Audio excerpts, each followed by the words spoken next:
नमस्कार दोस्तों, मैं अंकुर उपाध्याय स्वागत करता हूं आप सभी का आपके अपने YouTube channel share market analysis में। दोस्तों, मार्केट तो बहुत अच्छा दिख रहा है। निफ्टी लेवल्स के हिसाब से बहुत अच्छे लेवल्स पे आ गया है, 200 पॉइंट रैली कर रहा है। लेकिन प्रॉब्लम आ रही है इन्वेस्टर्स की पोर्टफोलियो में, और काफ़ी सारे इन्वेस्टर्स कह भी रहे हैं कमेंट बॉक्स में कि भाई पोर्टफोलियो रेड है। एग्जैक्टली इनवर्स ट्रेड हो रहा है कल का। इसमें आपको ये नहीं सोचना यार बाजार बढ़ रहा है पोर्टफोलियो क्यों नहीं बढ़ रही है, टेंशन में नहीं आना है कौन से शेयर्स बढ़ रहे हैं बाजार में ढूंढने निकल जाओ, अपने शेयर्स को बेचने लगो। बिल्कुल नहीं करना है, और मुझे पता है आप ये बिल्कुल करोगे भी नहीं, क्योंकि आपको खुद इतना तो समझ में आता है कि कभी किसी शेयर का समय होता है कभी किसी का। लेकिन आज प्रॉपरली निफ्टी ऊपर जा रहा है, और उसके पीछे रीजन है कुछ बड़े स्टॉक्स में तेजी आना, एंड इससे ज्यादा कुछ भी नहीं है। देखो, निफ्टी में पहली बात तो 50 स्टॉक्स में से 45 हरे निशान में है, 45 नहीं है 43 है, 43 है, बचे 7 स्टॉक्स जो लाल निशान में है। और वो 7 में भी जो टॉप लूजर है ना, वो है आपका SBI लाइफ, मात्र 1.25% नीचे। यानी निफ्टी को घटाने वाले शेयर्स की संख्या तो है ही नहीं, आप ये कह सकते हैं। मैं डेटा की आपके साथ बात करता हूं, सब छोड़ता हूं। अगर मैं डेटा देखूं तो जो टॉप लूजर्स है ना, 7 स्टॉक्स हैं। पता है टोटल कितना कंट्रीब्यूट कर पा रहे हैं निफ्टी को गिराने में? सबसे ज्यादा पावर ग्रिड कर रहा है 3 पॉइंट आप कह सकते हो। उसके बाद SBI लाइफ 2 पॉइंट, यानी 5 पॉइंट हो गए। एंड देन बाकी के 3 स्टॉक UPL, हीरो मोटोकॉर्प और कोल इंडिया 1-1 पॉइंट कर रहे हैं। वो भी 1-1 भी नहीं, आधा पॉइंट मान के चलो। तो ये जो गिरा रहे हैं ना निफ्टी को 7 स्टॉक्स, वो केवल और केवल, मैं राउंड भी कर दूं ना तो 7 से 8 पॉइंट्स का कंट्रीब्यूशन गिराने में कर पा रहे हैं। बाकी सब ऊपर खींच रहे हैं, ठीक है जी। और उसमें जो ऊपर खींच रहे हैं उनमें टॉप गेनर रिलायंस हो गया है। परसेंटेज टर्म में स्टॉक नहीं भागा, पॉइंट टर्म में। आप समझने की कोशिश करो, जो मैं समझाना चाह रहा हूं वो ये कि इंडेक्स लेवल पे जो तेजी है वो पर्टिकुलरली इसलिए कि पहली बात तो निफ्टी में कोई गिर नहीं रहा है, और अगर गिर रहा है तो वो ऐसा जिसका वेटेज बिल्कुल नहीं है, और गिर भी मामूली सा रहा है। और बाकी 43 के 43 शेयर्स जो ऊपर हैं उनमें रिलायंस जैसा बड़ा नाम हो जाता है आपका, L&T आ जाता है आपका। अब ये सब क्या कर रहे हैं? कंट्रीब्यूट कर रहे हैं। एयरटेल आ गया आपका, ये कंट्रीब्यूट तेजी कर रहे हैं, जिसकी वजह से निफ्टी तो आपको दिख रहा है 226-27 पॉइंट्स ऊपर।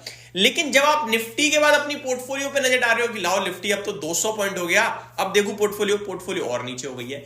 इसके पीछे रीजन है आपका स्मॉल कैप और mid cap flat to positive trade कर रहे हैं। इनफैक्ट स्मॉल कैप में तो अभी 0.5% की तेजी दोबारा हो गई है। थोड़ी देर पहले मिड कैप तो लाल निशान में चला गया था। तो ये एक बड़ा कारण है जिसकी वजह से पोर्टफोलियो उतना अच्छा नहीं कर रही है, और इंडेक्स आपको ऊपर दिख रहा है। अब ऐसे में हमें क्या करना है? कल क्या हुआ? पोर्टफोलियो गिरी थी क्या? नहीं गिरी। 400 पॉइंट निफ्टी टूटा। आपकी पोर्टफोलियो फ्लैट होगी या पॉजिटिव होगी या मामूली गिरावट होगी? कोई 400 पॉइंट निफ्टी जितनी गिरावट तो नहीं थी। Reason, mid cap small cap lead कर रहे थे। आज इनवर्स ट्रेड चल रहा है, तो जो जिसके पास है वो वहीं बैठा रहे, टिका रहे, टेंशन लेने की जरूरत नहीं है। मार्केट नीचे नहीं है, पोर्टफोलियो नीचे नहीं है, और सेंटीमेंट्स भी सुधर जाएंगे अगर निफ्टी ऐसी ही क्लोजिंग दे जाए तो। कल ऐसा लग रहा था यार FIIs की इतनी बड़ी सेलिंग, रशिया का हमला, निफ्टी 24,000 के नीचे बिना बात के टूट गया इतना बड़ा। तो आई थिंक वो जो गिरावट थी वो डरा रही थी, और आज ये जो तेजी आ रही है क्लोजिंग बेसिस पे सस्टेन कर गई ना तो मजा ही आ जाएगा। लेकिन अगर इसके विपरीत उल्टा ट्रेड हो गया, अगर सेकंड हाफ में FIIs बेचने पे आ गए, तो फिर इंट्राडे बेसिस पे आपको आपकी पोर्टफोलियो में एक बड़ी पिटाई पड़ते हुए दिखेगी। क्योंकि निफ्टी तो आपके लिए 200 पॉइंट अगर गिर गया ना यहां से तो वो फ्लैट होगा, लेकिन इस बीच में मिड कैप स्मॉल कैप दम तोड़ देंगे तो लॉस हो सकता है। तो आपको यह समझना है कि आज जो है इंडेक्स लेवल पे निफ्टी पे स्पेशली बन रही है तेजी, बिकॉज ऑफ स्टॉक्स वहां पे कुछ गिरने वाला नहीं है, और मिड कैप और स्मॉल कैप नहीं चल रहे हैं, इसकी वजह से पोर्टफोलियो ऊपर नहीं है। इसमें आपको अपना दिमाग लगा के कुछ ट्रेड बनाने की कोशिश करना या उठापटक करना शेयर्स में, वो कहीं से कहीं तक ठीक नहीं है। सिंपल। अब आ जाता हूं दोस्तों कुछ खबरों पे, और उससे पहले मैं आपको एक IPO जिसकी लिस्टिंग हो चुकी है, हमने प्री लिस्टिंग पे तो बात करी थी आपके साथ पहली वीडियो में, जब स्टॉक सेटल हुआ था 48% ऊपर था, अभी 212 पे ट्रेड कर रहा है, 44% ऊपर है। स्टॉक का नाम है enviro infra engineers limited. Stock की बात करें तो ऊपर में 233 का हाई लगा के आया है, अभी 212 पे ट्रेड करता हुआ दिख रहा है। फार्मा इंडेक्स आज निफ्टी को तेजी की तरफ घसीट रहा है, काफी तेजी से ऊपर की तरफ खींचता हुआ दिख रहा है। अदानी ग्रुप के स्टॉक्स में एक बार फिर से बड़ा एक्शन बन रहा है। ईज माई ट्रिप का शेयर आपके लिए आज एक्स बोनस ट्रेड करता हुआ दिख रहा है, 1:1 के रेशो में, यानी कि एक के सामने एक शेयर एज अ बोनस मिलने वाला है इन्वेस्टर्स को, जिसने भी कल खरीदा था। आता हूं दोस्तों कुछ खबर खबरों वाले स्टॉक्स पे, तो सिगाची इंडस्ट्रीज के लिए खबर आते हुए दिख रही है, काफी सारी न्यूज़ है, मैं पढ़ता हूं। Company has received a communication from European directorate for the quality of medicines and health care EDQM on its latest CEP filing submission of. तो ये एक अपडेट आते हुए दिख रही है, propafenone hydrochloride.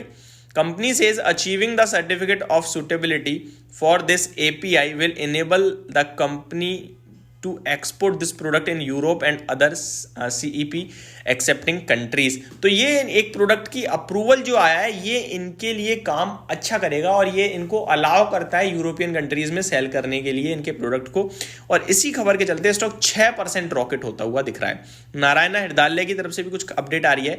Narayana health in talks to buy stake in UK based Spire health care. तो ये स्पायर हेल्थ केयर में कहीं ना कहीं पोजीशन ले सकते हैं, खरीदारी कर सकते हैं, यूके की कंपनी है ये। BSE के बात करें तो सेंसेक्स की जो आपकी एक्सपायरी है वो अभी ट्यूसडे होगी, फ्राइडे नहीं होगी, 1 जनवरी से, अभी से ही नहीं।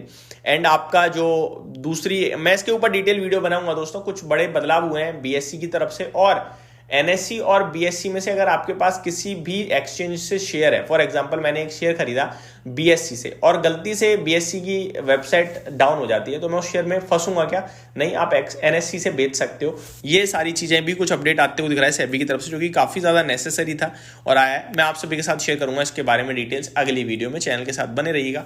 Thank you so much for watching this video. Have a great day guys.